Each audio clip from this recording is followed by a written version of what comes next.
চিজা ক'ত চিজা কাইট ক'ত কাইট ক'ত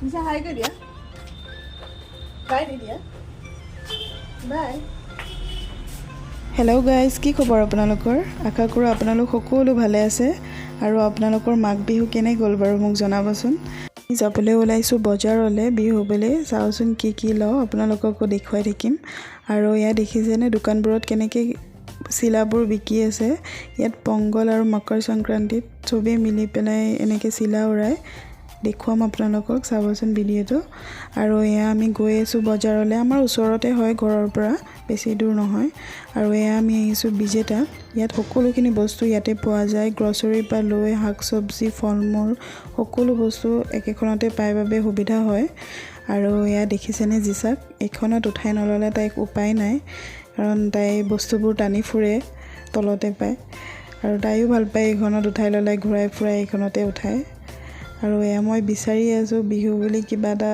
বনাবলৈ মন গৈছে এয়া গুড় ল'লোঁ আৰু এয়া জিচাক চাওকচোন তাই দেখুৱাই আছে বাপেকক কি লাগে চব লাগে তাইক আৰু এইফালে আছে চব্জি আৰু এয়া চাওকচোন মূলা এটা মূলাৰ দাম 8 টকা ইয়াত এনেকৈ পিচ হিচাপত বিকে এনেই এটা মূলাৰ দাম 10 টকা আজিকালি 2 টকা কমাই দিছে নাজানো আৰু কোনটো আৰু এয়া জিচাই চকলেট দেখিছে চকলেট দেখুৱাই আছে বাপেকক আৰু এয়া আমি বস্তু লৈ আহিলোঁ মাছ ল'বলৈ ইয়াত চাওকচোন মাছবোৰ কেনেকৈ বিকে পানী দি কেনেকৈ জীয়ন্তি থয় ভাল লাগে চাবলৈ ইয়াত যিটো মাছ লাগে ইয়াৰ পৰাই ধৰি দিয়ে সিহঁতে ইয়াত বহুত ডাঙৰ ডাঙৰ মাছ আছিলে আমি ৰৌ মাছ এটা ল'লোঁ বেছি ডাঙৰ লোৱা নাই বাৰু আমি যিহেতু মানুহ 3জন সেইকাৰণে বেছি ডাঙৰ নাই লোৱা কাটি আছে আমাৰ মাছ আৰু ইয়াত বস্তু লৈ মেলি আমি ঘৰলৈ আহিলোঁ এজনীক যিহেতু হোৱাইট হৈ গৈছিলোঁ এয়া আমাৰ মাত শুনি পেলাই তাইক চাওকচোন কেনেকৈ ৰৈ আছে দৰ্জা মুখত চাই আছে আমালৈ আৰু এয়া আহি পাই দেৰি হৈ গ'ল যিহেতু সেইকাৰণে মাছখিনি নবনালোঁ এতিয়া শাক অলপ বনালোঁ আৰু মায়ে এনেকৈ চয়াবিনৰ তৰকাৰী বনাইছিলে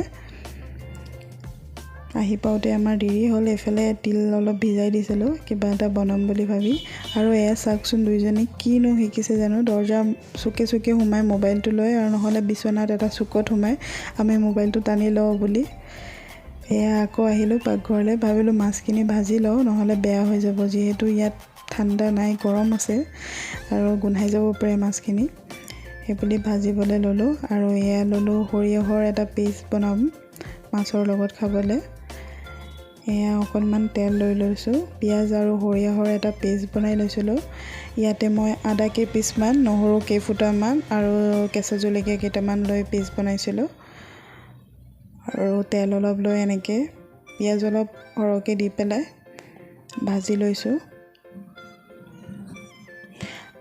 আৰু এই পেষ্টটো বনাইছিলোঁ যে এইখিনি দিম ইয়াত তেনেকৈ একো মছলা ব্যৱহাৰ নকৰোঁ আৰু এইফালে মই মাছখিনিও ভাজি ল'লোঁ আৰু এই পেষ্টটো দি দিলোঁ ইয়াতে অকণমান পিঁয়াজখিনি ৰঙা হোৱাৰ পিছতে আৰু ইয়াতে মই হালধি গুড়া আধা চামুচ আৰু জলকীয়া গুড়ি অকণমান দিছোঁ জলকীয়া গুড়িটো কালাৰৰ কাৰণে দিছোঁ এনেই কেঁচা জলকীয়া দিয়ে জ্বলা হৈ গৈছে আৰু জলকীয়া গুড়িটো দিলে অকণমান কালাৰটো ভাল লাগে চাবলৈ আৰু এইখিনি অকণমান লৰাই লৈছোঁ এনেকৈ ইমান যে ধুনীয়া গোন্ধ ওলাইছে এইখিনি ভুনি থাকোঁতে আৰু অকণমান পানী দিলোঁ এইখিনি বেছিকৈ উতলাব নালাগে এবাৰ দুবাৰমান উতলিলে ইয়াত মাছ দি দিম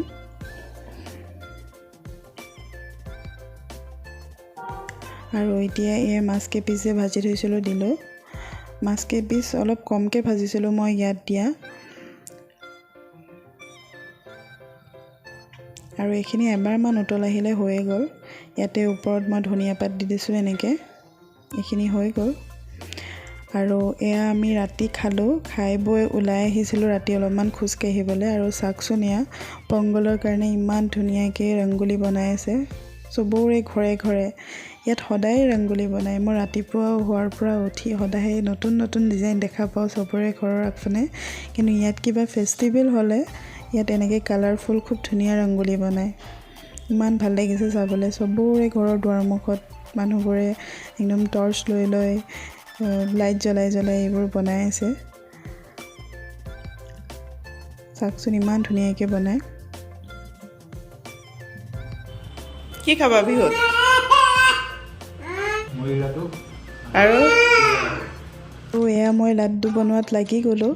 খাবলৈ মন আছিলে তিল পিঠা, কিন্তু উপায় নাই। ইয়াতে বৰা চাউল আৰু জহা চাউল একোৱেই পোৱা নাযায়। বৰা চাউল নাপালোঁ যিহেতু, সেইকাৰণে হাজবেণ্ডে ক'লে যে লাড্ডু খাব বুলি, মুড়ি লাড্ডু আৰু তিলৰ লাড্ডু খাব বুলি ক'লে। আৰু মই আগত কেতিয়াও বনোৱা নাছিলোঁ, মুড়ি লাড্ডু বনোৱা নাই, তিলৰ লাড্ডু বনোৱা নাই। এইবাৰ প্ৰথমবাৰ ট্ৰাই কৰিছোঁ। অকণমান মুড়িখিনি ভাজি ল'লোঁ, ভাজি গুৰ দি পেলাই তাতে 2 চামুচ মই ঘি দিলোঁ। ঘি দিলে ভাবিছোঁ গোন্ধটো ভাল হ'ব বুলি, কিন্তু সঁচাকৈয়ে ভাল লাগিছে খাবলৈও। আৰু এনেকৈ বাতিত দি পেলাই অকণমান চেক কৰি চাইছোঁ যাতে গুৰখিনি অকণমান ডাঠ হৈছে নাই, কুটা বান্ধিছেনে নাই। এনেদৰে অকণমান গুৰটো পাক খোৱালৈকে ভাজি ভাজি থোৱা মুড়িখিনি দি দিছোঁ। মুড়িখিনি নাভাজিলেও হয় যদি বহুত বেছি মচমচীয়া হয়, আৰু মই অকণমান ভাজি লৈছোঁ কাৰণ মুড়ি লাড্ডুটো খুব সোনকালে সেমেকি যায়। আৰু এইখিনি দিয়াৰ লগে লগে হৈয়ে যায়। এয়া দেখিছেনে, অকণমান হাতত পানী লগাই পেলাই মই গৰমে গৰমে এনেকৈ লাড্ডুবোৰ বনাই গৈছোঁ। লাড্ডুৰ চিপ নলয় যদি অকণমান ঠাণ্ডা হৈ যায়। আৰু এইখিনি বনাই ল'লোঁ। সঁচাকৈ বৰ ধুনীয়া হৈছিলে, খাবলৈও ভাল হৈছিলে, চাবলৈও ভাল হৈছিলে। আৰু এতিয়া এনেকৈ তিলৰ লাড্ডু বনাব ল'লোঁ। এনেকৈ তিলখিনি ল'লোঁ। তিলখিনি অকণমান মই প্ৰথমবাৰ বনাইছোঁ কাৰণে কমকৈয়ে লৈছিলোঁ, পিছত দেখিলোঁ বেছি কমি গ'ল। সেইকাৰণে মোৰ তাত অলপমান ভাজা তিলো আছিলে, মই তাতে মিক্স কৰি ল'লোঁ।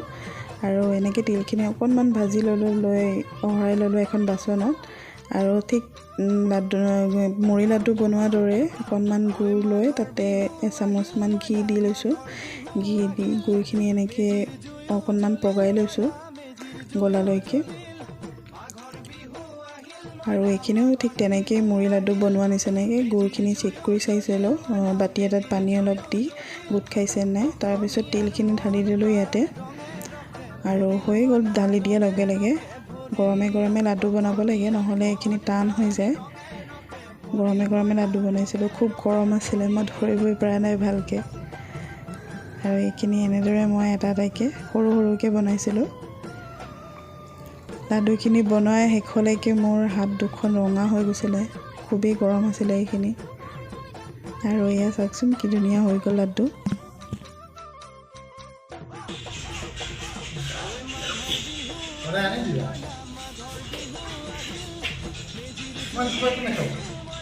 খাই যোৱা এটা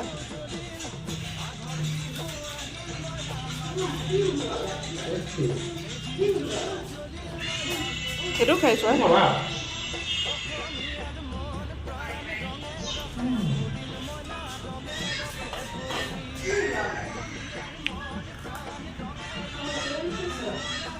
কেনেকুৱা হৈছে?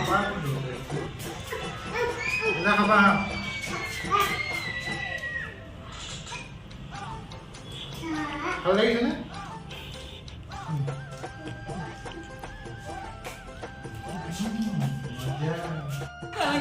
আৰু এয়া চিজা আৰু জিচাকো লাগে লাড্ডু খাবলৈ, সিহঁতকো এটা এটা দিছোঁ খাবলৈ।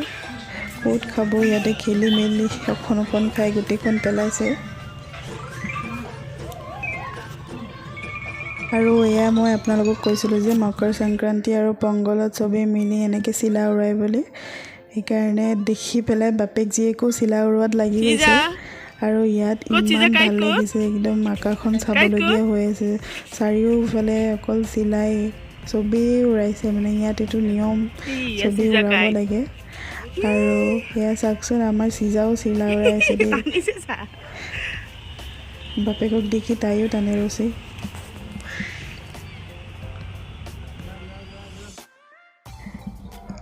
আৰু এইখন চিলা আমি কেনেকৈ পালোঁ জানেনে আমি ওপৰৰ পৰা চাই আছিলোঁ চবেই এনেকৈ চিলা উৰাই আছে আৰু চিলাবোৰ কাটি আছে কাৰণ চিলাবোৰ উৰি উৰি ক'ৰবাত পৰি আছে মই কৈছোঁ যদি আমাৰ ইয়াতো আহি পেলাই এখন পৰা হয় আমি পাই গ'লোঁ হয় কথাটো কৈছোঁহে আৰু লগালগ চিলা এখন আহি সন্মুখত পৰি গৈছে নহয় সেইখনকে উৰুৱাই আছে বাপেক জীয়েকে এয়া চাওকচোন চাৰিওফালে চাবলৈ ইমান ভাল লাগিছে মোৰ কেমেৰাটো দি কেপচাৰ কৰিব পৰা নাই ভালকৈ কিন্তু ইমান ভাল লাগিছে গোটেই আকাশখনত একদম চিলা দি ভৰি গৈছে আৰু আজিলৈ ইমানখিনিয়ে আছিলে শেষলৈকে ভিডিঅ'টো চোৱাৰ বাবে বহুত বহুত ধন্যবাদ